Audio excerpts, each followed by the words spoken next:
Hace más de 2000 años, caravanas de seda y especias cruzaban desiertos para unir a Xi'an con Roma. Hoy, esa misma ambición late en gigantescos buques, portacontenedores, trenes transcontinentales y cables de fibra óptica que tejen la red económica más grande del siglo XXI, la iniciativa de la Franja y la Ruta. Lo que comenzó en 2013 como un símbolo de renacimiento cultural ligado a la antigua Ruta de la Seda, se ha convertido en un proyecto geopolítico sin precedentes. Más de $1 billón invertidos en 150 países. Megapuertos estratégicos como el de Chancay en Perú, que revolucionará el comercio sudamericano. Parques industriales en Etiopía, donde se fabrican smartphones. Y no solamente se extrae café. Mientras la Ruta de la Seda histórica difundía budismo, seda, especies y papel, el siglo XXI exporta algo menos tangible: influencias. De las ferias de la seda en Samarcanda a puertos como Hambantota en Sri Lanka, donde China controla el 70% de las operaciones, o la nueva Ruta de la Seda digital, que lleva inteligencia artificial a 15 países en África. La Franja y la Ruta no es caridad, es un reconocimiento de que el sur global tiene lo que el mundo necesita: recursos, talentos y mercados emergentes, decía Amina Mohamed de la Unión Africana. Pero esta ruta tiene baches. Sri Lanka perdió su puerto por deudas insostenibles. Zambia renegocia $6.000 millones en préstamos chinos. Frente a esto, el sur global responde con pragmatismo. Mientras otros ven riesgos, nuestros países ven oportunidades de saltar a una economía informal a la cuarta revolución industrial, dicen algunos. Perú lo demuestra. El puerto de Chancay, financiado con $3.500 millones chinos, no solo moverá mercancías, sino creará 15.000 empleos formales y pondrá al país en la ruta del 95% del comercio marítimo global. La Franja y la Ruta ya no es solo sobre seda o acero, es una puja por el orden mundial. China expande su influencia con infraestructura. Estados Unidos y la Unión Europea contraatacan con el Global Gateway, el subglobal negocio. Denos tecnología por nuestros minerales y seremos socios, no colonias. La pregunta no es si la Franja y la Ruta es perfecta, sino si logrará lo que Occidente no pudo en siglos: conectar al mundo sin colonizarlo. Bienvenidos.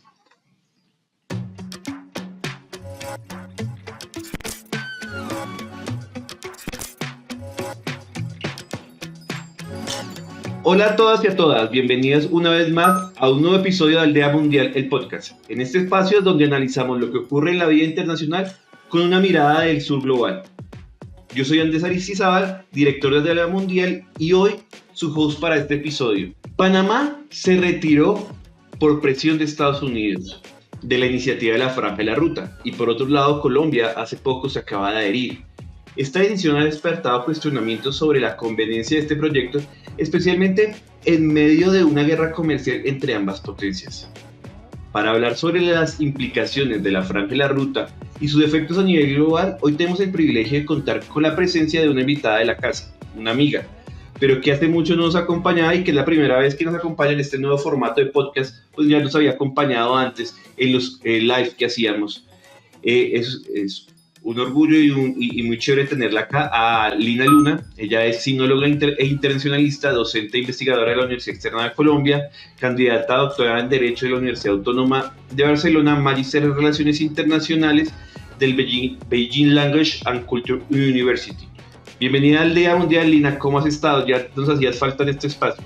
Hola Andrés, muchas gracias. Yo feliz. También me hacía mucha falta estar en este espacio, así que muy contenta con esta invitación. Bueno, ya hablamos un poco, ya escuchamos la introducción, sabemos que vamos a hablar de la Franja y la Ruta, esta iniciativa y todo lo que implica. Para no dilatar tanto el tema, vamos de una vez al tema. El contexto cultural y más o menos simbólico que estableció China cuando lanzó la iniciativa fue una remembranza a la antigua Ruta de la Seda. Pero muchos acá de pronto que tocan por primera vez no recuerdan qué es la Ruta de la Seda. ¿Qué tan importante era la Ruta de la Seda en la antigüedad y qué tanto busca emular esta iniciativa de la Franja y la Ruta a su predecesora? Bueno, pues la Ruta de la Seda históricamente, primero que todo, Pues es cuando uno lo mira históricamente, la ruta de la seda como tal nunca fue la ruta de la seda, simplemente fue el concepto que después los historiadores le dieron para explicar este corredor económico que se dio de manera natural en la antigüedad. Estamos hablando más o menos hacia el año 200 después de Cristo, y hablamos de una conexión que si miráramos el mapa entenderíamos perfectamente por qué era de esa manera y no de otra, ¿no?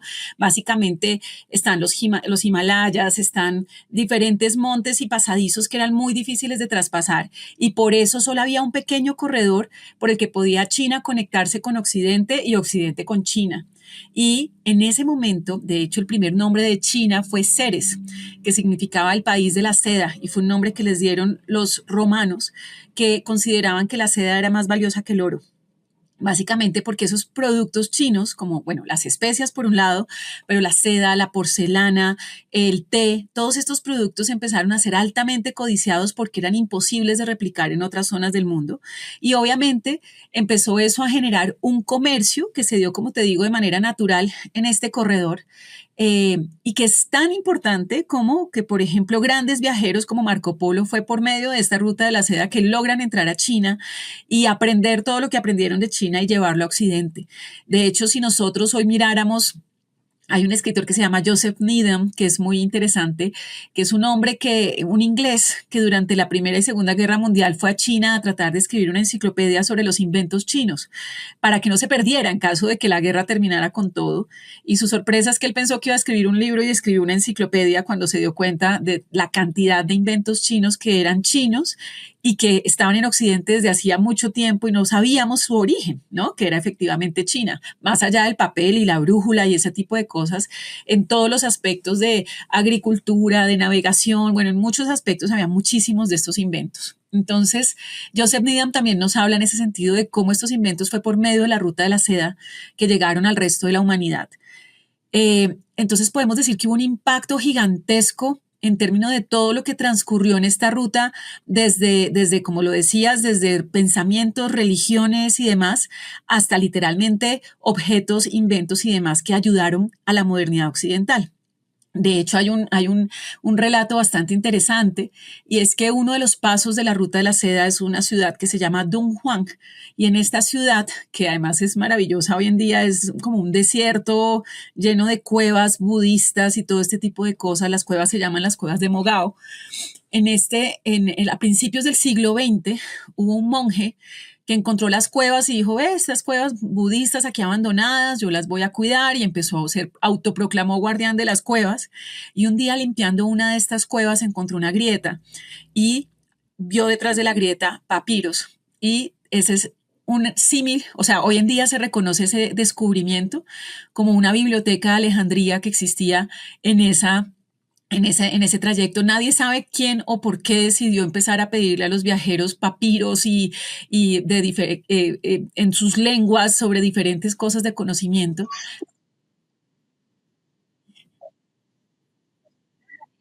Exactamente, casi que no se sabía si era un impuesto, como se supone que pasaba en Alejandría también, o si era simplemente como un diálogo de compartir conocimiento. Y se estima que había más o menos unos 54,000 papiros en todas las lenguas. De hecho, el Diamond Sutra, que es el libro impreso más antiguo de la humanidad, estaba ahí.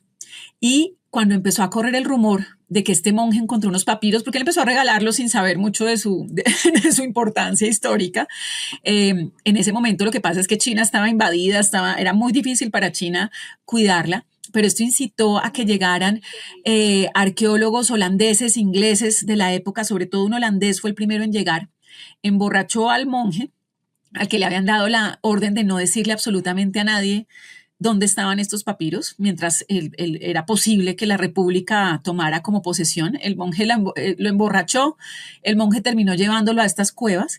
Hay evidencia de que tuvo un gran acceso este arqueólogo holandés a las cuevas y se robó la mitad de los papiros.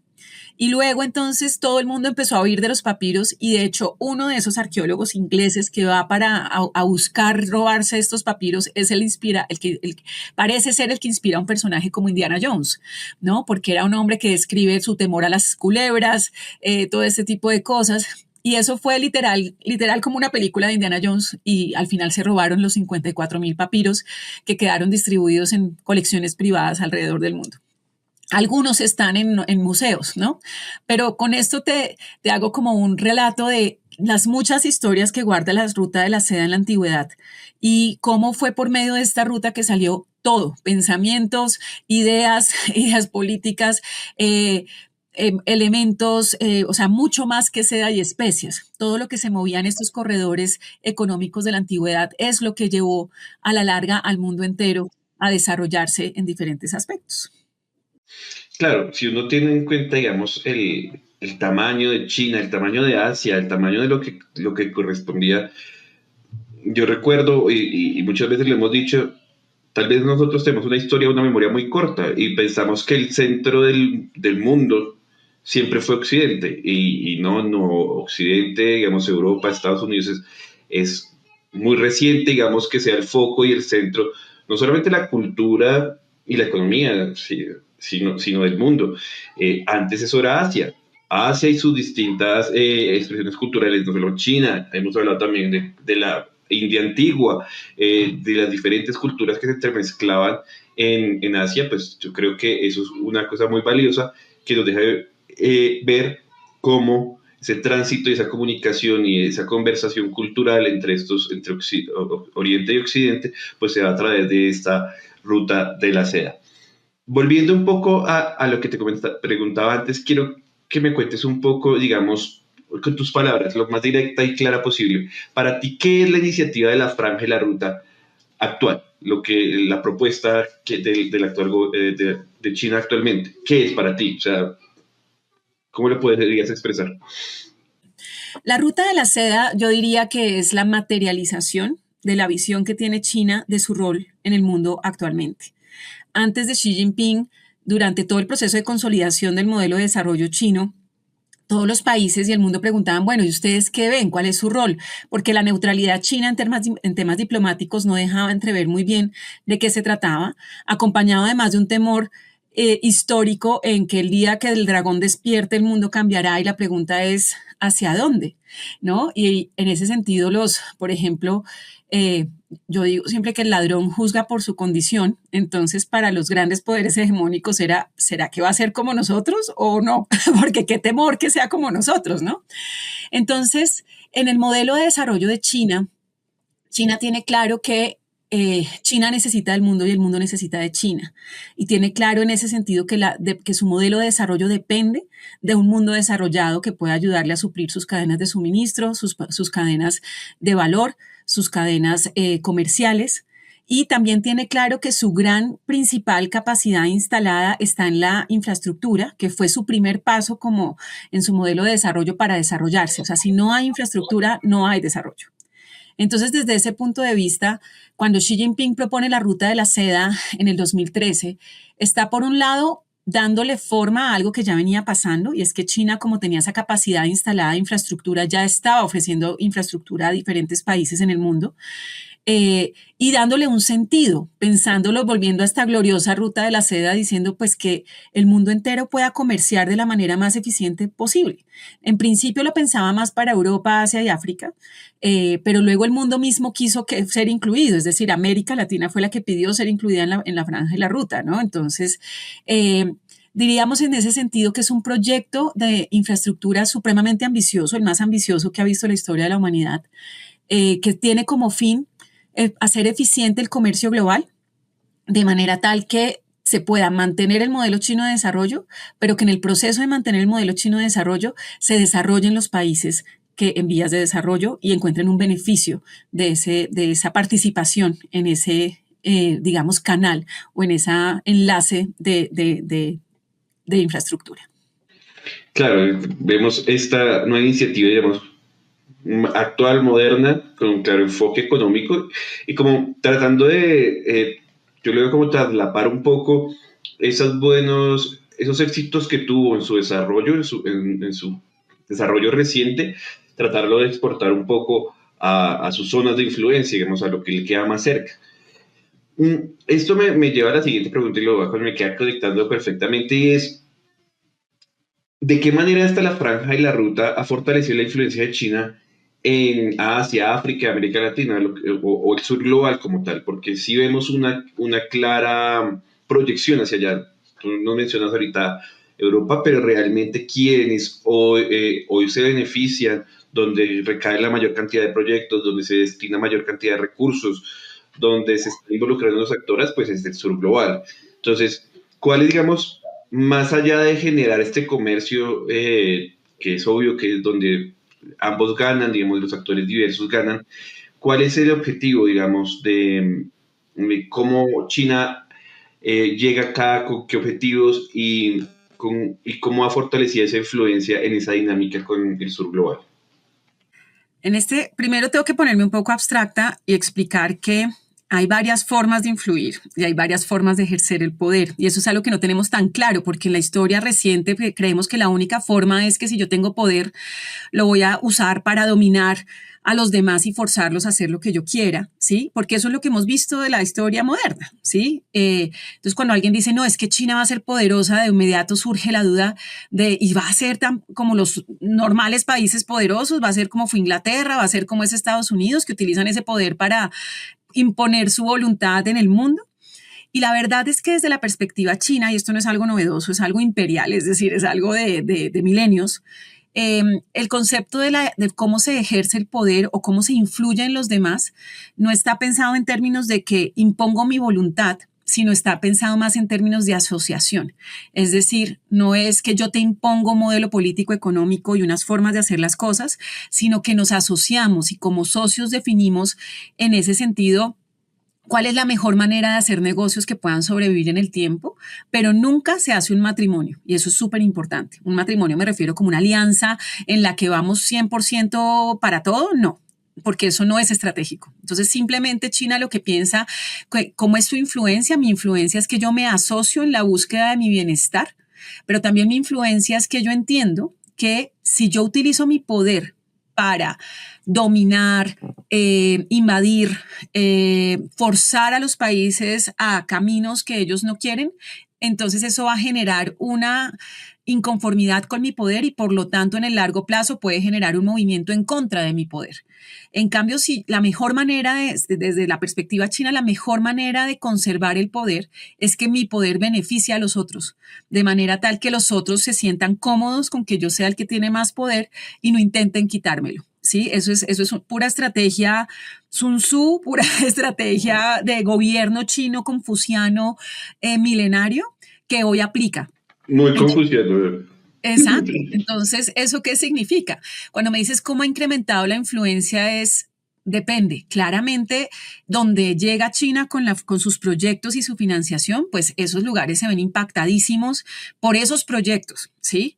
Pero no significa que haya una influencia en términos de que esos países se vuelvan comunistas o que esos países opten por otros caminos de mercado, nada de eso. Entonces sí ves la diferencia entre la influencia a la que estamos acostumbrados, que es que llego y te impongo mis reglas y mis normas y mis visiones, a una influencia que es te construyo el puerto, mándame los productos que yo necesito, yo te mando lo que necesito que hagas y de resto es problema tuyo porque es tu soberanía, ¿sí? Entonces, claramente amplía la influencia en términos de que China se va volviendo el socio prioritario o principal de la mayoría de las economías donde llega, pero no es una influencia homogenizadora, sino que es una influencia asociativa, ¿sí? Que está pensada en términos de para lo que nos sirve negociamos y para lo que no cada uno va por su lado.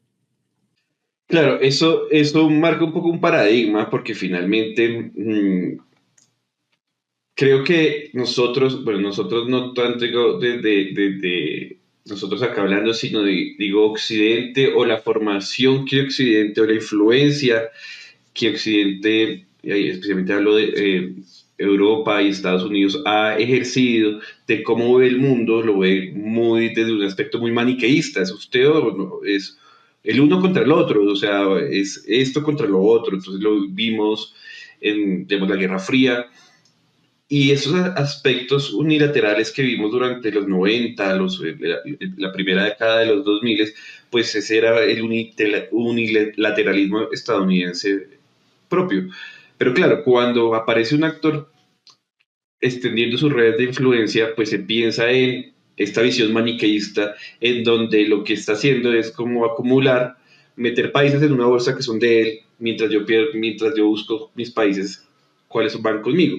Y creo que esa visión de dos lados solamente, de que el mundo se lee de esa forma, pues yo creo que es muy errónea hoy, o siempre ha sido así muy errónea, porque realmente nunca ha funcionado el mundo así, pero nos hacen verla que funciona así. Y creo que esta explicación que tú das de cómo se maneja la influencia, cómo consolida su influencia, gana y consolida su influencia china a través de esto, pues despeja un poco las dudas de cómo es este arquetipo y cómo funciona a nivel internacional, porque sin duda, y esto ya es una opinión muy personal, pues sí, China lo hace en medio de ganar en aspectos económicos, pero también gana influencia política, también gana capacidad de impacto en el sistema internacional, en la política internacional, en la geopolítica. Eso no, por lo menos yo considero que eso va ligado de la mano. Entonces, son formas de concretar esas alianzas y forma de ejercer la influencia diferente. Y yo creo que esto que acaba de decir me pega con un poquito con el tema de cómo han reaccionado las potencias, porque finalmente, tú decías, bueno, esto es algo del 2013, pero ya se venía hablando un poco desde principios de los 2000 del tema de China, se veía muy largo al principio, en los 90, el ascenso de China, hoy es una realidad. Pero ¿cómo han reaccionado las potencias? O sea, Estados Unidos, la Unión Europea, su vecino India, que para algunas cosas son aliados, para otras no tanto, están en los BRICS, pero pues no le come tanto al proyecto de la Franja y la Ruta, porque es una realidad. O sea, ahí vemos esta dicotomía que tú hablabas acá, que es diferente. O sea, con los BRICS son aliados, están en los BRICS, pero pues China, pues India no está con la Franja y la Ruta. Ese tipo de cosas, ¿cómo han reaccionado y cómo se han venido acoplando? Porque finalmente la aparición de China con esto y su influencia hoy coincide con un proceso que llevamos varios programas hablando de esto, de diferentes temas. Estamos en un proceso de transformación del orden internacional, de lo que llaman orden mundial, sistema internacional, lo que usted quiera, más o menos, de la visión que tenga, pues estamos seguros de que estamos en un proceso de que algo está cambiando. O si estamos en el inicio, si estamos en la mitad, si estamos finalizando, pero algo se está transformando y China juega un papel en eso. Entonces, ¿cómo ha reaccionado estas potencias, estos actores con el ascenso muy rápido de China en el escenario internacional, económico y político? Están muertos de miedo y es un miedo justificado en lo que te decía antes del ladrón juzga por su condición, es decir, ¿qué pasa si China hace con su poder lo que nosotros haríamos con ese poder? Y por eso es que han intentado, bueno, y acá aclarar algo, la reconstrucción de la ruta de la seda o de estas rutas comerciales es un sueño global, es un sueño que muchos gobiernos han tenido, de hecho es un sueño que Barack Obama incluso intentó materializar por medio tanto de la propuesta de hacer el TPP, el Trans-Pacific Partnership, excluyendo a China enteramente, así como la propuesta de hacer unos gasoductos y oleoductos que unieran todo el Medio Oriente y todo ese tipo de cosas. Es decir, este no es un sueño netamente de China. Todos los gobiernos, digamos, los países dominantes sueñan con algo así. Lo que pasa es que no han podido desarrollarlo y por eso es que el problema no es la ruta de la seda como tal, no es la franja y la ruta, es que la lidere China, ¿sí? Para ellos. ¿Por qué? Obviamente, y aquí separemos dos cosas, porque una cosa es el discurso que nos venden de cuidado, ojo, hay que tener miedo, como de nuevo yo digo, el que la gente habla desde lo que tiene adentro, no desde lo que hay afuera. Ese temor es, ¿y será que la va a utilizar para fines de seguridad? ¿Será que la va a utilizar para apropiarse de todo? Pero el gran temor finalmente es que esto, queramos o no, va a terminar, como decías ahorita, recomponiendo el centro del comercio global. Y hablemos ahorita solamente de lo comercial, es decir, obviamente tienes razón en que al final, si a mí me sirve que con mi socio, que podamos ser libres en hacer ciertas cosas y luego nos toca votar en la ONU a partir de algo que no conviene a esto que nos conviene a los dos, pues probablemente nos uniremos mi socio y yo en votar a favor de lo que nos conviene o en contra de lo que no nos conviene. Eso es parte de ese poder, de esa influencia, de ese poder político e ideológico que termina habiendo con estas asociaciones, pero es más de nuevo como un acuerdo que una imposición, ¿no? Pero en ese sentido, el gran temor de Estados Unidos y de Europa es que sea China la líder. Y bueno, es decir, eso realmente es muy sencillo de explicar, es como quisiéramos ser nosotros los que la lideráramos, no otro país. Y de hecho la respuesta de Estados Unidos antes de Trump fue, pues construimos nosotros otra línea, una franja de la ruta competitiva que le haga competencia a la China, ¿sí? O sea, es un poco como, en vez de pensar en la posibilidad de asociarse, hay una visión del poder de suma cero, ¿sí? Donde se cree que si el otro tiene poder, yo automáticamente tengo menos poder. Que ese es otro tema para otro programa, hablar del concepto de poder chino y cómo lo manejan, porque es una locura y es muy, muy diferente a como lo hemos visto en Occidente. Pero básicamente ese es el temor, creer que si al otro le va bien, a mí me está yendo mal. ¿Sí? En lugar de creer que yo me puedo beneficiar de que al otro le dé bien. Nosotros desde Occidente no somos colectivistas, somos individualistas y competencia y todo ese tipo de cosas. Pero más allá de eso, ya objetivamente hablando del proyecto, pues también hay un temor, y esto los muestra el Banco Mundial en su análisis de la franja y la ruta, proyecto al cual se sumó porque obviamente vio el potencial inmenso que tenía de reducir la pobreza, de mejorar la calidad de vida y de mejorar el comercio global. Pero ahí sí se muestran estos como dudas respecto a temas como, por ejemplo, que haya claridad en los contratos, quién los maneja y por qué los tiene, que no solamente sea China la que decida, sino que haya otros agentes internacionales que hagan parte del proyecto precisamente para garantizar esa claridad y esa accountability y como ese proceso de adaptación. De hecho, hay una preocupación en términos de adaptación social a los grandes proyectos de infraestructura, o sea, pasar de ser un pueblo pesquero a un eje del epicentro de conexión de una región, pues tiene impactos importantes en la sociedad que hay que disminuir de alguna manera, o sea, disminuir lo negativo y ampliar lo positivo de esa nueva conexión. Trabajar, sí. Exacto. Entonces, esas son, digamos, preocupaciones más objetivas, normales, en un proyecto de esta magnitud. Y ahí sí podemos decir que la forma en la que el Banco Mundial plantea se pueden disminuir estas preocupaciones es precisamente entre más miembros tenga la franja y la ruta, más posible es que entre todos esos miembros estén pendientes a partir de organismos multilaterales de verificar que la franja y la ruta está pensada en el beneficio del comercio, en el beneficio de esas cosas y no otras cosas.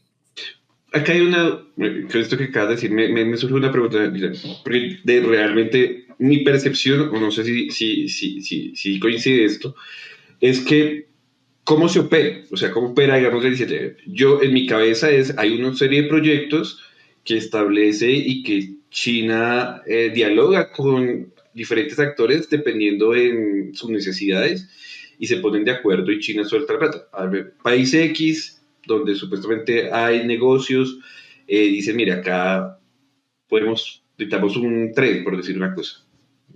Un tema de infraestructura, bastantes, salida de material, el puerto, necesitamos transportarlo a través de un tren. Entonces, ¿qué es? Yo como país, el segundo país, voy con China y le digo, mire, tengo esta necesidad, tengo este proyecto que nos impacta, nos beneficia a ambos, y es entre los dos que acuerdan, o es China que dice, mire, yo necesito, o me parece viable, que acá necesitamos un tren para poder sacar más efectivamente esto que yo estoy comprando, yo le pongo la plata, saquemos ese tren adelante.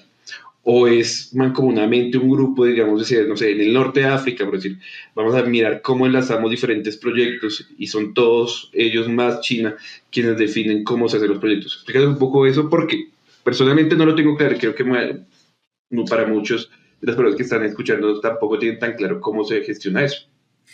Bueno, acá son varios temas y es que básicamente la franja y la ruta, como te digo, es a la larga la conceptualización y materialización de algo que ya venía haciendo China, ¿sí? Que era precisamente como mecanismo de negociación entre sus vínculos con el sur global, ofrecer infraestructura, ¿sí? Entonces esto ya lo venía haciendo en África, ya lo venía haciendo con sus vecinos, ya lo venía haciendo en muchísimos lugares. Lo que pasa es que le da forma a todo en el 2013, al punto que a partir del 2013 en adelante todos los proyectos de infraestructura de China, fuera de China, se consideran parte de la franja y la ruta, ¿sí? Y en ese contexto anterior, efectivamente, China era la financia. Bueno, ¿qué pasa con China? China tiene, en este momento es difícil encontrar un competidor en términos de la capacidad china de construcción de infraestructura. ¿Sí? O sea, ni Europa es competidora, ni Estados Unidos es competidor en este sentido. O sea, pones en este momento a participar en una concesión a Suiza, a Estados Unidos y a China en construir un teleférico y va a ganar China. ¿Sí? En términos de que los que están al día y los que están en mejor capacidad de construcción. De hecho, Estados Unidos no es un campo que le interese el de construcción de infraestructura y por eso a Estados Unidos no le interesa participar ni siquiera en estos proyectos de convocatorias de concesiones, porque además si Estados Unidos decidiera, no sé, construir el aeropuerto, lo construye y chao, le importa 5 quedarse con la concesión o qué pase con ese tipo de cosas. O sea, no está en el plan de negocios, digamos, de estos países. Hace mucho tiempo estos países ya tienen su infraestructura como la tienen y empezaron más bien a importar esa infraestructura de otros países. En cambio, en China está muy vigente todavía la necesidad y es muy reciente todo el crecimiento de China gracias a esa infraestructura que ellos mismos produjeron. ¿Qué te quiero decir con esto?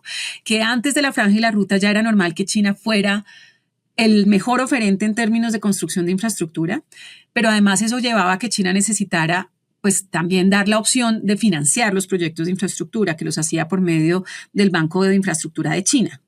Pero ya al volverlo un proyecto global, entonces se vuelve requerible hacer el Banco Asiático de Inversiones de Infraestructura para que no sea solo China, sino los países enteros que quieran unirse a este proyecto participen de este banco y que sea este banco específico el que financia los proyectos de la iniciativa de la Franja y la Ruta. Pero en términos de quién los construye, sí son hasta ahora en su totalidad empresas chinas, ya sea que se asocien con empresas locales, dependiendo de la normatividad del país, a veces tienen que asociarse con empresas locales, a veces no. Hay países que han hecho acuerdos bilaterales que dicen, no, esto no es una concesión, esto es un acuerdo gobierno-gobierno donde China se encarga de construir el aeropuerto y punto, ¿sí? O sea, como para saltarse muchos de esos como problemas, asuntos legales que a veces pueden retrasar los procesos de asignación de proyectos. Entonces, en ese sentido, eso en términos de quién termina construyendo los proyectos y quién los termina financiando. Pero en términos también de quién decide qué proyecto se hace, eso es bilateral. Entonces, ha habido casos en los que China le dice al país, oiga, hemos visto su país y creemos que tal vez un mejor aeropuerto le haría bien.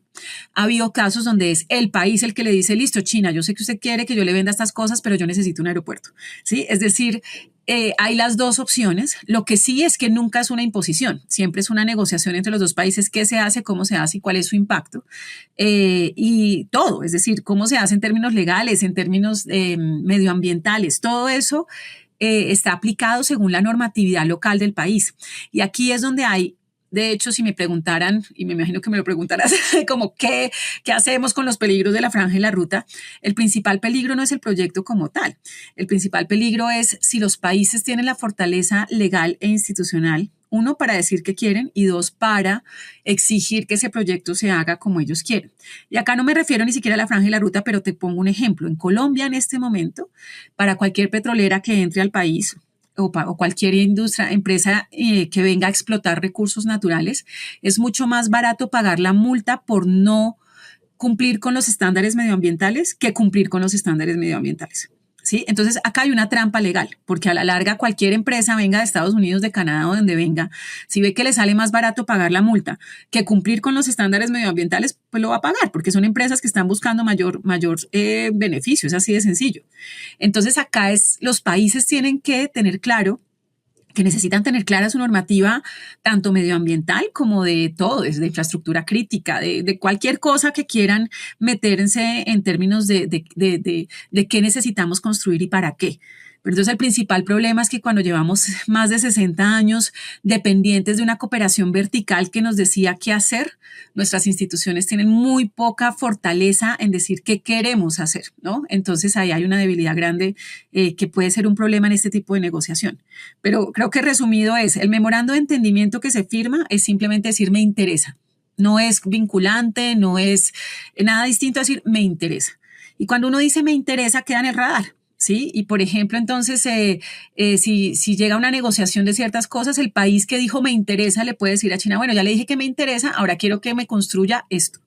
Y ahí vendrá ya todo el proceso específico de firmar un acuerdo específico para ese proyecto con todos los parámetros legales, medioambientales, es decir, cada proyecto funciona independiente, no es un bloque, sí, no es una vinculación masiva, cada proyecto funciona independiente y se mantiene por sí mismo.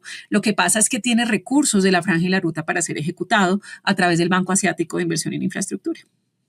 Bueno, muchas gracias, Lina. Esta parte, porque sí, digamos, yo tenía muchas dudas pensando, digamos, de cómo había cambiado. O sea, sí me imaginaba que en un principio era más en torno a un país lanza una licitación, llega China, comienza a ganar esa licitación influencia, pero una vez ya establecí estos criterios, pues sentía que podía ser de todas las formas posibles, que básicamente es de todas las formas posibles se puede llegar a concretar, o sea, ya sea mancomunada, iniciativa china, iniciativa del otro país, pero transita a través de un proyecto unilateral, cada proyecto es un proyecto y se financia a través del Banco Asiático. Entonces yo creo que eso para mí queda respondida la pregunta. Para todas las personas que nos están escuchando en este momento, pues los invito a, si les está gustando, suscríbase, síganos en la plataforma de streaming donde está escuchando y también nos puede seguir en nuestras redes sociales donde aparecemos como Aldea Mundial, TikTok, Instagram, Facebook, X, bueno, ahí nos puede encontrar para seguir nuestro contenido en los episodios que sacamos del podcast y los análisis que hacemos independientemente. Ahora, volviendo al tema, digamos, a seguir hablando acá, ¿cuáles son hoy, digamos, los proyectos más emblemáticos de la Franja y la Ruta? Porque, digamos, mucho escuchamos hablar de esto, de los proyectos, de la inversión, pero, digamos, desde este lado del mundo, y yo digo desde este lado del mundo es desde América Latina, pues no vemos mucho eso porque no estamos en el diario vivir, no estamos muy conectados, y yo creo que el de Chancay, que puede ser el puerto de Chancay, puede ser el proyecto más visible de la Franja de la Ruta en América Latina, que es el puerto, ¿no? el megapuerto. Pero más allá de este que puede ser la referencia que tengamos acá, no sé qué otros proyectos así emblemáticos podamos ver en África, en Asia, que valga la pena como mencionar y señalar y que la audiencia conozca. Bueno, ahí depende de si queremos decir emblemáticos. Hay diferentes formas de emblemáticos. Yo diría bueno, que el gran... de gran impacto y de gran vistosidad. Exacto. Yo en ese sentido pondría la primera línea, digamos que se hace ya fundada la Franja y la Ruta, es esa conexión entre Xinjiang en China, ¿sí? Y el puerto de Gadar en Pakistán. Esa fue la primera línea que se hace oficialmente de la Franja y la Ruta y eran autopistas, puertos, hubs de interconexión, de conexión intermodal para conectar la zona de Xinjiang en el noroccidente de China y darle salida al mar por medio de Pakistán. ¿Y por qué digo que es emblemático? Porque ese fue el gran proyecto que puso en pánico a India, razón por la cual India pelea con China en términos de la Franja y la Ruta, y es porque India vio que ese proyecto estaba fortaleciendo a Pakistán. Entonces, al estar fortaleciendo a Pakistán, enemigos jurados de toda la vida, pues entonces India se opuso grandemente a este proyecto en particular. Pero también es emblemático, y aquí me meto en otros temas, pero también importantes de mencionar, porque ese proyecto lo hizo China con un énfasis muy claro, y es que China estaba buscando un mecanismo para contrarrestar el terrorismo independentista que producían un grupo, un grupo yihadista en el noroccidente de China, en Xinjiang, en esa población de los uigures, ¿sí? Entonces, China sabía que el mecanismo para contrarrestar este terrorismo y voy a hacer un comentario horrible, pero tengo que hacerlo, y es contrastemos lo que les voy a contar con lo que está pasando en Gaza, que es otro mecanismo de luchar contra el terrorismo. Para China era claro que el terrorismo se erradica con oportunidades y con desarrollo. Es decir, que en la medida que los jóvenes musulmanes uigures tuvieran oportunidades de trabajo o que la población uigur tuviera una buena calidad de vida en Xinjiang, eso iba a reducir ampliamente el número de jóvenes que se iban a unir a la yihad y que iban a seguir haciendo los atentados terroristas que hacían y que iban a seguir promoviendo la independencia de Xinjiang. Entonces, el objetivo de China con toda esta construcción de infraestructura de esta primera línea era empezar a promover esos parámetros de desarrollo en Xinjiang para precisamente disminuir estos ataques terroristas que sucedían constantemente. Y hoy en día, de hecho, yo estuve en Xinjiang en el 2023, cuando se cumplían 10 años de la aplicación de este modelo. Ya no hay ataques terroristas desde el 2016 y efectivamente se logró controlar este tema terrorista.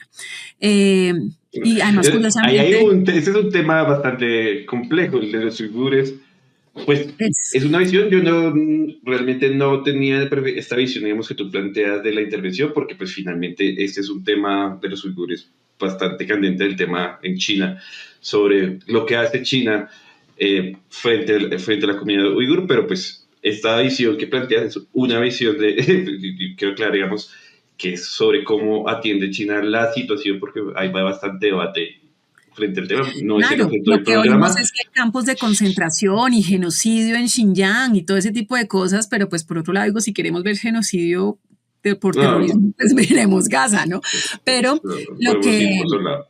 sí, sí, sí, pero lo que quiero decir con esto es que por eso digo que es emblemática, porque nos muestra varias cosas de la estrategia de China para contener el terrorismo, también porque marca el susto de India de por qué no querían la franja y la ruta, ¿sí? Y cómo eso tensionó mucho más las relaciones con India. Y cómo además esta ruta pues fortaleció grandemente a Pakistán, ¿no? Entonces ese es uno de los proyectos emblemáticos en términos de todo el contexto de todo lo que estaba sumando en esa primera línea.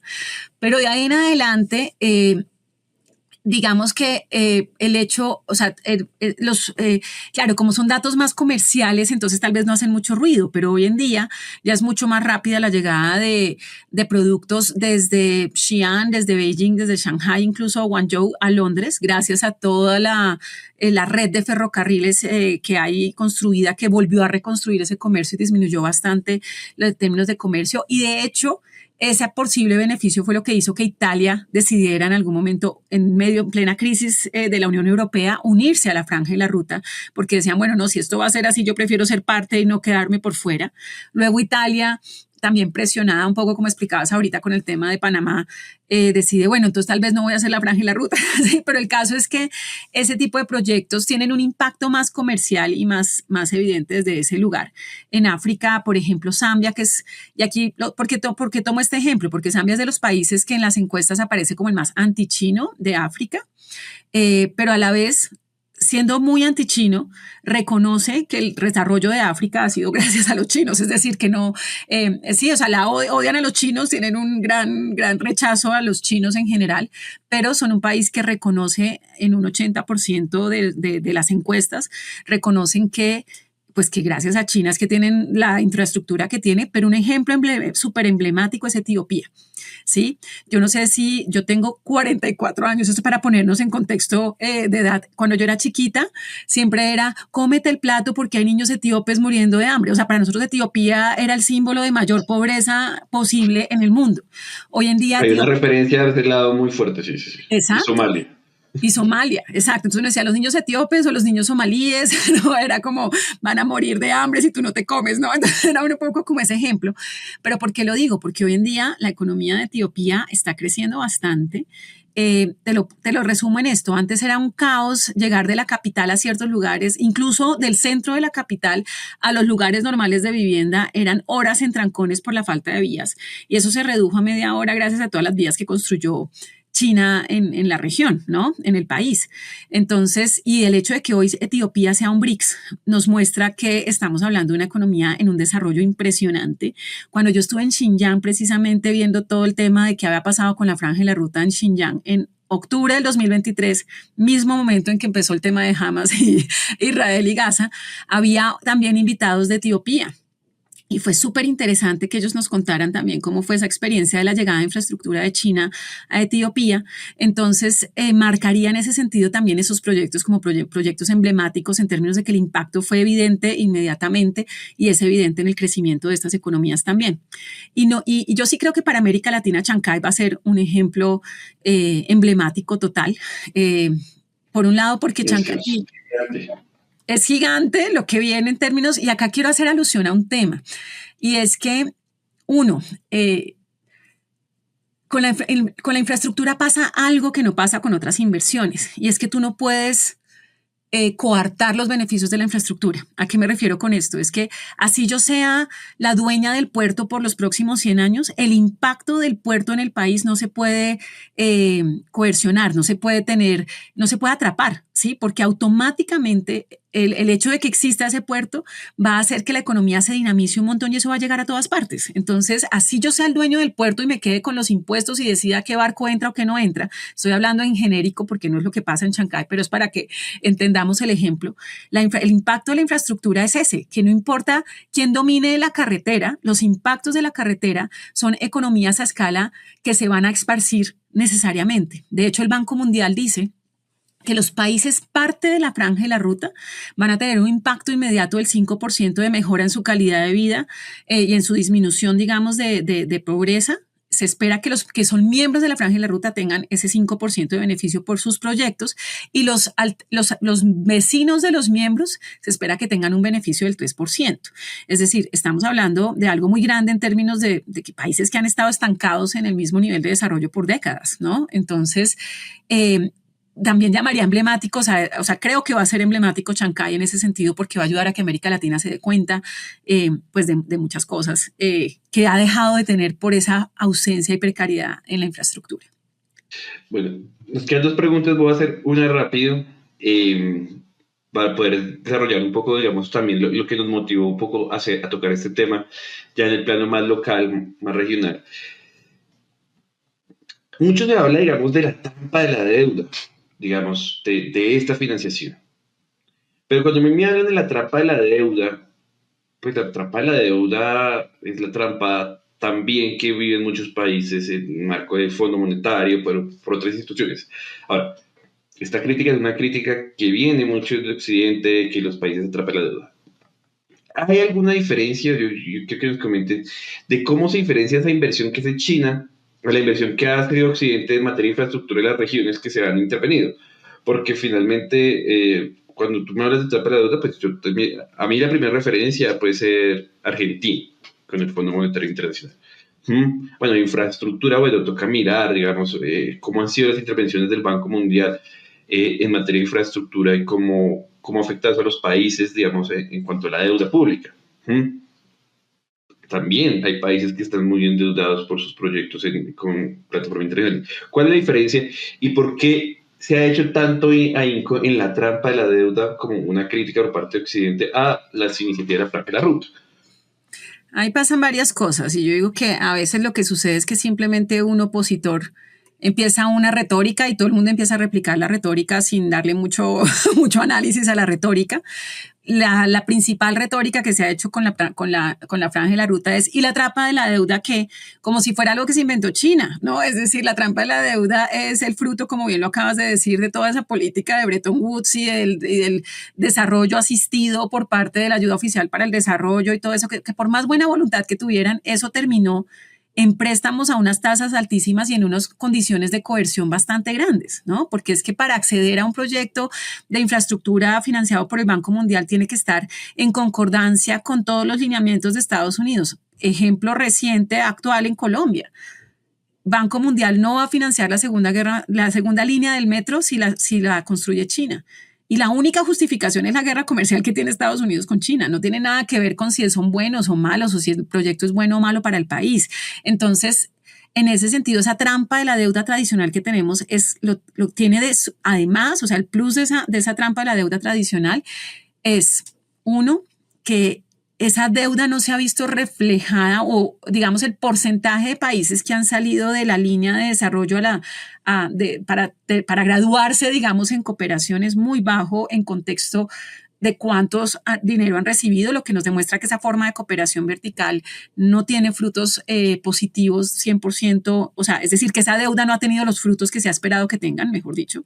Y dos, que esa trampa de la deuda pues viene acompañada de un montón de condiciones muy complejas que ponen a los países realmente en una trampa, en una encrucijada muy grande.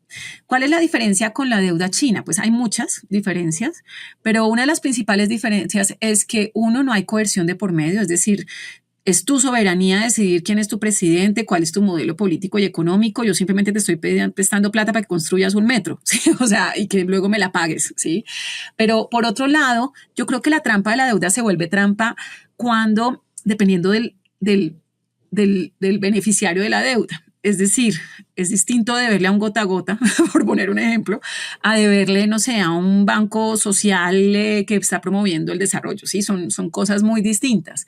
Entonces, China en ese sentido, uno, cuando le presta a los países para esto, tiene varios mecanismos y China ha sido como un prestamista en ese sentido suave, pero no, digamos, del todo suave. Ejemplo, Venezuela. Toda la inversión que hizo China en Venezuela fue un fracaso. ¿Sí? Toda la inversión que hizo China fue terrible porque lo que se encontró con un régimen supremamente corrupto que luego le pedía todo el tiempo condóname la deuda, condóname la deuda, condóname la deuda. Y ya China le dijo yo no te condono la deuda, básicamente porque el dinero que yo les di para que construyeran un montón de cosas se lo comieron en otras cosas, ¿no? Entonces, en ese sentido, ha tenido experiencias negativas con esos préstamos. Entonces, no es una hermana de la caridad que va a prestar y a decir, bueno, no me pagues, no pasa nada.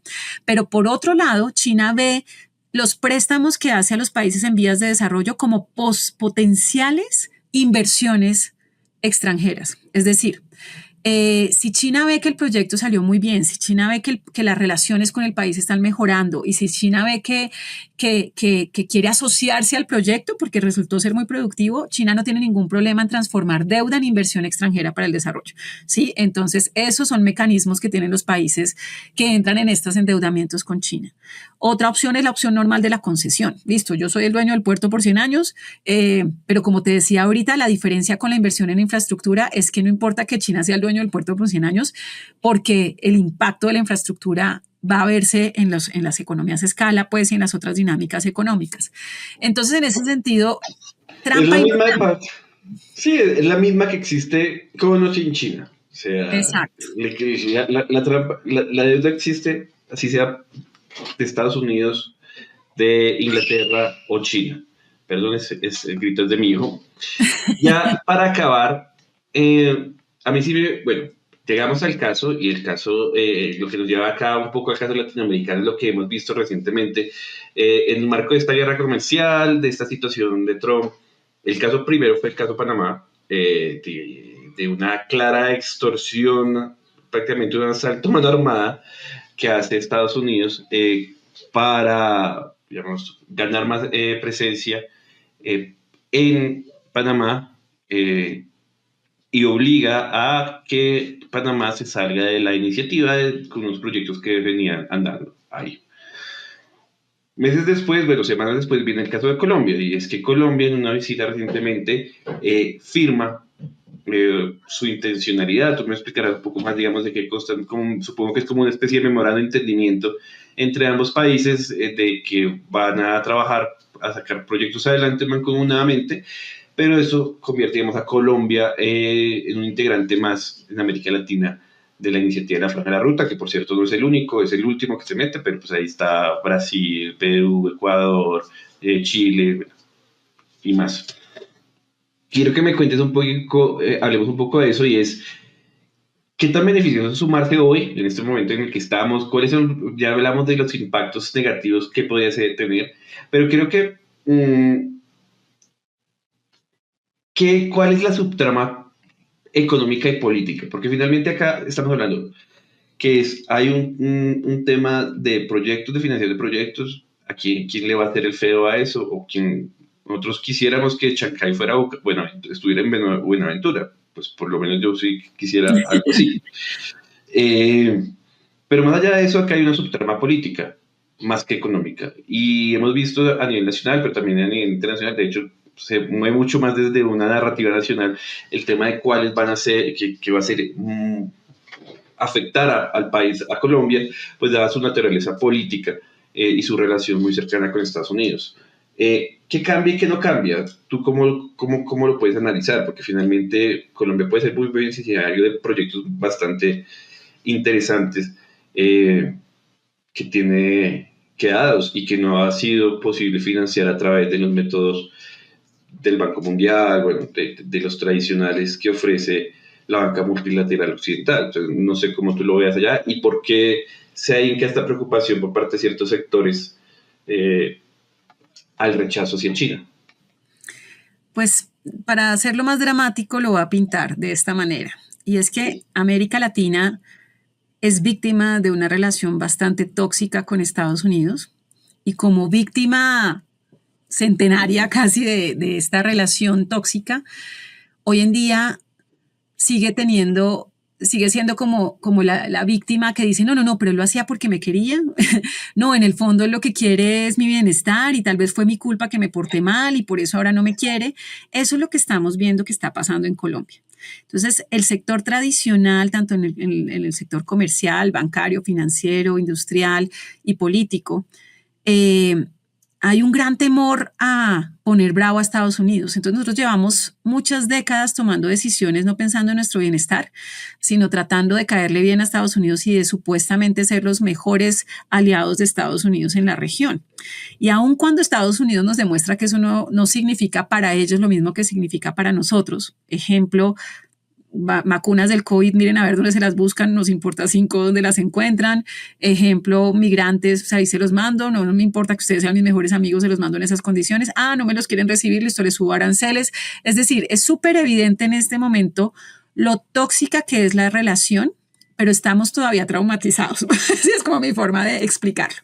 Y en ese trauma, entonces, hemos comprado como ese discurso poco fundamentado y más prejuicioso de una normal en una guerra comercial que está sucediendo, que no es solo una guerra comercial, es una guerra comercial tecnológica, pero también es un hegemón haciendo todo lo posible por mantener su hegemonía, ¿no? Y contrarrestar la competencia. Entonces, dentro de eso, pues está la competencia sucia, que es, listo, me invento ahora que Huawei los está espiando y entonces bloqueo Huawei en todas partes. Y me invento ahora que, no sé, que la franja de la ruta es un problema para la soberanía de Estados Unidos y entonces lo fuerzo a usted a salirse de la franja de la ruta porque si no, entonces me quedo con Panamá entera. ¿Sí? Ese tipo de dinámicas coercitivas terribles las vemos ahora, ¿sí? Pero seguimos siendo como, o sea, compramos esos discursos sin entender el trasfondo del discurso, no nos damos cuenta de entender, no nos damos el tiempo de comprender ese trasfondo. Y eso está pasando en Colombia, ¿sí? En Colombia, los conglomerados empresariales tradicionales tienen pánico infinito a China porque no conocen lo que es relacionarse de forma estratégica con China. Es decir, nuestra relación con China ha sido improvisada, nunca ha sido planeada de una manera estratégica desde el gobierno, sino que siempre ha sido según el gobierno de turno y según el conglomerado de turno, según el gobierno, se elige si se acercan o no se acercan y qué se hace con China. Pero nunca se ha pensado en términos del beneficio del modelo de desarrollo del país y eso hace que pensemos que es que si traigo todo de China se me van a quebrar acá todas las empresas, pero es porque no tenemos en cuenta que hay otras formas de traer productos, que hay otras, o sea, que había otras formas estratégicas de hacerlo. Ejemplo, todos los países que han desarrollado sus relaciones con China de forma estratégica tienen una balanza comercial favorable con China. Es decir, si tú miras la balanza comercial de Perú, de Ecuador, de Chile, de Argentina, de Brasil con China, son todas balanzas comerciales favorables a esos países. Es decir, ellos le venden más a China de lo que le compran a China, ¿sí? Que es lo que desearíamos todos a la larga. Los países que tienen una balanza desfavorable son esos que son improvisados, que no saben bien cómo llevar la relación como Colombia.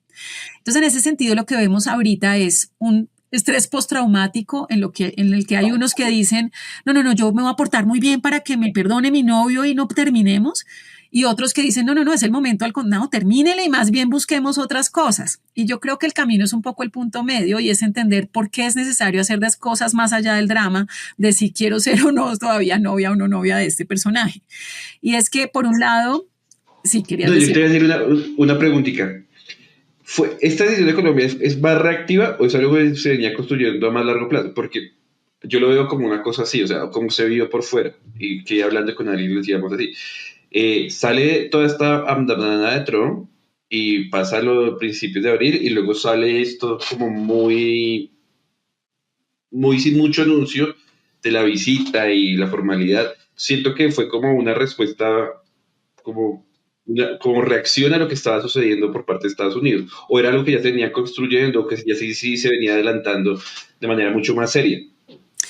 Pues a ver, en serio lo voy a poner entre comillas, pero el punto es, no, Colombia sí había pensado, y de hecho esto ni siquiera empezó en el gobierno Petro, empezó en el gobierno Duque después del tema con las vacunas, sí empezó un tema de pensar en desarrollar la relación, o sea, China fue el país que le dio vacunas a Colombia, porque Colombia llegó tarde a la negociación de todas las vacunas. Entonces, las primeras vacunas que empiezan a llegar son precisamente Sinovac, ¿sí? Porque China dejó de vacunar una región de China para venderle esas vacunas a Colombia y postergó la vacunación de esa región, ¿sí? Y fue un acto de generosidad de China diciendo, bueno, cuando quieran, aquí estoy listo para mejorar nuestras relaciones.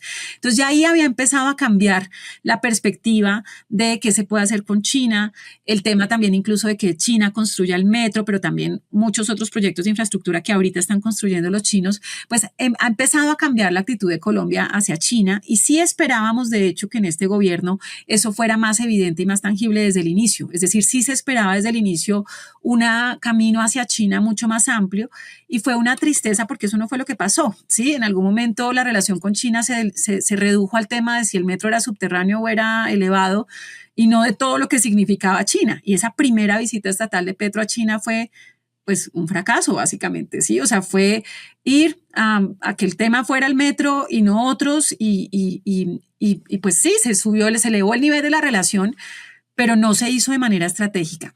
Entonces, ¿qué te puedo decir en ese sentido? Yo, antes de esa primera visita de Petro, muchas veces ayudé, o sea, como que le traté de explicar a la Cancillería de mil maneras qué era la iniciativa de la Franja y la Ruta, ¿sí? Les mostrábamos casos de otros países, qué era el memorando de entendimiento, qué era lo vinculante, qué era no lo vinculante, etcétera, etcétera. El problema es que con tantos cambios de funcionarios, entonces muchos de esos esfuerzos quedaron después rezagados. Pero la verdad es que el ex vicecanciller Rojas anunció en octubre del 2024, en el Día Nacional Chino, ahí en la casa del embajador, dijo, ya tenemos claro que sí vamos a firmar la Franja y la Ruta. Esto fue antes de Trump, ¿sí? Lo que pasa es que después los empresarios cogieron y dijeron, no, usted no va a firmar la Franja y la Ruta, ese memorando de entendimiento es una carta en blanco para que China venga y nos explote. Y de hecho la respuesta fue, vamos a hacer comentarios de fondo a este memorando de entendimiento y no sé qué, que además era no darse cuenta que eso era un memorando de entendimiento, no un acuerdo, sí, o sea, un memorando de entendimiento es chévere que cooperemos, o sea, pero no es vinculante, no es nada de eso, ¿no? Entonces empezaron a darle vueltas a este memorando de entendimiento. Hay quienes dicen, no, hicimos comentarios de fondo y de forma, pero la verdad es que yo estaba muy de cerca la persona que tenía ese memorando en sus manos y nunca llegaron esos comentarios, ¿sí? De hecho, el mismo embajador decía, pues, ¿dónde están los comentarios? Aquí los estoy esperando para que miremos cómo es que vamos a firmar la Franja y la Ruta o no. La verdad es que lo sabio habría sido eso, habría sido que en noviembre, cuando visitó Murillo China, hubiera firmado la Franja y la Ruta sin tanto bombo y platillo y ya está. Pero como hubo desorden dentro de la Cancillería, entonces no se hizo esto y luego llega Trump. Y de hecho ni siquiera, la verdad es que el insight que yo tengo es que ni siquiera fue un tema de, ay, me voy a vengar de Trump y entonces voy a firmar la Franja. No, chino. Medio fue, no es de tanto venganza, sino como una reacción de a ver qué hago, de desespero, más de vengativa como desesperación, lo vi yo. De desespero, pero aún si hubiera sido de desespero me habría parecido mejor, porque es una forma de decir, oiga, no, estamos mal, ¿qué hacemos para mejorar esto? Pero realmente lo que pasó es que Colombia recibía la presidencia pro tempore de la CELAC y como presidencia pro tempore entonces iba a ser invitado a Beijing, el presidente, para como un acto, un protocolario de deferencia con el nuevo país que tiene la presidencia pro tempore en el que se le permite mejorar las relaciones bilaterales con China. Entonces un poco como que puso ya a Petro contra la espada y la pared, ¿no? O sea, es como, va a ir a China, porque si va a ir a China, los chinos llevan esperando desde hace rato que usted cumpla con lo que dijo que era que se iba a firmar la Franja y la Ruta. Y la verdad es que esa decisión se tomó en un mes, ¿sí? O sea, se tomó de forma bastante... sí, pues yo he oído decir que no, un documento que llevábamos haciendo no sé cuántos, pues lo que yo conozco, lo que yo vi, lo que yo sé es que todavía no estaban claros ni de qué era la Franja y la Ruta muy poco antes del viaje a China. Entonces, creo que en ese sentido fue más improvisada. Dicho esto y haciendo esta salvedad, no significa que esto no haya sido un acto exitoso.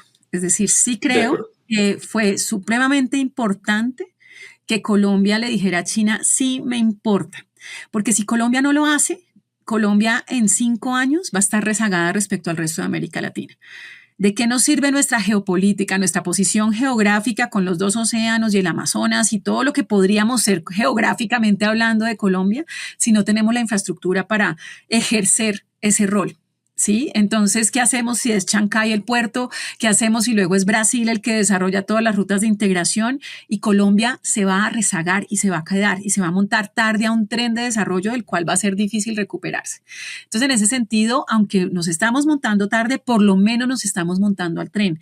Y es posible, si manejamos de manera estratégica este tema, es posible que Colombia logre avanzar en ese rezago que tiene con sus relaciones no solo con China, sino con el Pacífico y con Asia, y logre avanzar rápido en llegar y logre posesionarse en un rol mucho más importante, tanto en la región como en Asia. Entonces, si bien fue estrellado, no significa que no sea una gran decisión, pero por eso te digo, yo no creo que haya sido más un tema de, ay, ¿qué hacemos ahora? Firmemos la franja y la ruta. Creo que fue mucha improvisación y desorden que llevó a que se hiciera en ese momento, pero Colombia ya había anunciado la firma desde el 2024.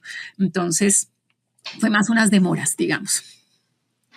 Listo, pues bueno, no, yo creo que finalmente ser y no ser, formar parte o no formar parte, ser aliado o no ser aliado de Estados Unidos, ser aliado o no aliado de China en este tipo de cosas, ni quita ni pone. Yo hace poco, hace 2 programas tuvimos un programa con la profesora Carolina Orrego hablando, digamos, del tema arancelario, de la economía, y decíamos, pues, ¿qué le sirvió a Colombia ser beneficiario aliado extremo? Es el mismo porcentaje que tiene Brasil, que está metido de lleno con China, que tiene Chile, que está metido con lleno China, y eso no cambia las realidades, ni ha cambiado mayor cosa la situación. Entonces, sí, es más como ese uso, digamos, del temor de la narrativa, creo yo, que se viene gestionando. Pero más allá de eso, yo creo, y quiero agradecerte porque sí nos permites ver una aproximación de qué es la Franja de la Ruta desde una perspectiva muy interesante, desde su origen, digamos, este origen mítico de la Ruta de la Seda, pasando, digamos, cómo impacta los proyectos, cómo acusa el sur global esa relación con China, cómo se está viendo beneficiadas, cuáles son los retos, porque finalmente todo esto tiene retos, no es perfecto, y cuál es el potencial que se tiene en el marco de esta geopolítica tan cambiante. Entonces yo quiero agradecerte, Lina, mucho por acompañarnos en el programa de hoy. Si tienes algo que decirle a las personas que nos están escuchando en este momento. Sí, respecto a lo que dices, creo que es importante eso. Yo creo que la situación con Trump nos está obligando a madurar. ¿Y a qué me refiero con madurar? Es que América Latina, yo creo que en términos, el otro día me decían, no, tenemos más de 200 años de historia o lo que sea. Claro que sí, claro que la tenemos, pero el punto estamos hablando de que somos un Estado moderno. Somos muy jóvenes, somos muy chiquitos todavía como Estado moderno. Entonces, en ese sentido, hemos actuado muy como el adolescente diciendo a ver qué me dan y qué no me dan y que me digan qué hacer y que me digan hacia dónde ir. Y que en este momento esté sucediendo esto nos obliga a crecer. Y crecer es empezar a tomar decisiones pensando en nuestra soberanía, en nuestro bienestar y hacernos cargo de nuestro propio desarrollo y no seguir tomando decisiones pensando en lo que el otro en teoría espero que haga por mí. Y acá yo digo con mis ejemplos psicológicos, pero esa es la gran diferencia, ¿sí? Un adolescente tiene el sueño de que alguien va a venir a salvarlo, a ayudarlo y a sacarlo adelante, ¿sí? No es peyorativo con los adolescentes para nada, simplemente es diciendo que es parte de ese tema, de cualquier cosa puede pasar en este momento y entonces yo puedo de pronto convertirme en un héroe. Pero un adulto tiene claro que no es que cualquier cosa puede pasar, tiene claro que yo soy el que tiene que hacer que las cosas pasen, ¿sí? Entonces, eso le está pasando a los países de América Latina. A mí Estados Unidos no me va a traer el desarrollo por milagro, ni me va a llegar de una manera tangencial. Si yo quiero desarrollarme, me toca a mí tomar las decisiones pensando en mi bienestar, en lo que yo necesito, para que efectivamente el país se desarrolle. Entonces, eso creo que es lo que está pasando, que es bastante interesante y que no depende, como bien lo decías ahorita, nosotros podemos unirnos o no a la Franja de la Ruta, unirnos o no a cualquier otra cosa, Estados Unidos va a seguir actuando de la misma manera. ¿Sí? Entonces es más bien el momento de decir, listo, pues es el momento de diversificar y de dejar de pensar de en blanco y negro. Esto no es un tema de que o soy tu amigo o soy tu enemigo o eres bueno o eres malo. Esa visión es también muy infantil y muy occidental también, ¿sí? Es decir, no hay muchos in between, pero además en política exterior, entre más socios, mejor, porque entonces más posibilidades y más caminos hay al desarrollo. Entonces creo que eso es lo que está pasando y con eso quisiera cerrar entonces esto. Bueno, Lina, muchas gracias por acompañarnos en el programa de hoy, muchas gracias por estar acá en Aldea Mundial y muchas gracias a las personas que nos están escuchando. Nos invitamos a que nos sigan en las redes sociales, nos den like, compartan este programa si les ha gustado y por supuesto nos vemos en 15 días con un nuevo episodio de Aldea Mundial Podcast, donde analizamos la vida internacional con una mirada desde el sur global.